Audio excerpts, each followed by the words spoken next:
你知道嘛？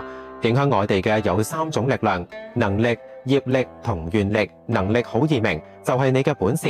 咁業力係咩呢？佢係你細個帶嚟嘅習慣同印記，有啲似一種睇唔到嘅生活慣性。老話講得啱，欲知前世因今生受者係。你嘅難處、你嘅內耗、你嘅唔順，可能都同佢有關。業力就好似一張網想困住你，咁點樣先可以解開呢？呢樣就需要更強大嘅願力。願力就係你幫助別人嘅決心同願望。當你個願望越大，唔係為咗自己，而係為咗幫更多人，你就會發現你嘅能力都跟住變強啦。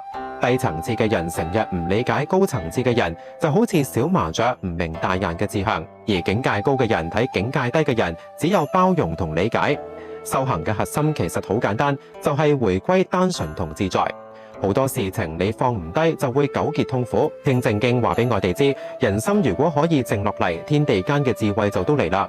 只要你放低執着，事情自然就順利啦。人生就係一場修行，修嘅係做減法。莊子話：欲望太深嘅人，智慧就變少啦。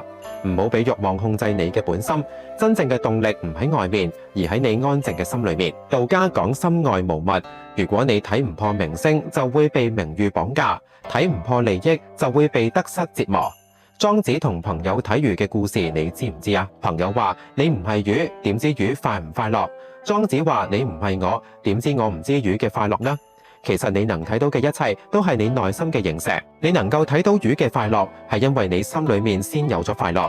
中國文化講究天人合一，而西方更側重物我對立。道家喺2000年前就警示我哋，唔好因為追求物質而傷害自己嘅心智。係你駕馭物質，定係物質駕馭咗你呢？心唔被物質奴役，先可以真正逍遙自在。朋友，你有冇算過，人一世平均要花3年時間喺揾嘢上面，人生有幾個3年呢？修行其實好簡單，讓你每個念頭都符合自然，似水一樣，善良地利潤萬物，卻唔爭搶。因為念頭會變行動，行動會變習慣，習慣塑造性格，性格最終決定命運。道家修行有3件寶，一係慈悲，二係節儉，3係唔爭強好勝。呢個就係我哋喺生活中修行嘅大願望。老子話：聖人冇固定不變嘅心，佢以百姓嘅心為自己嘅心。呢個就係願力大過一切。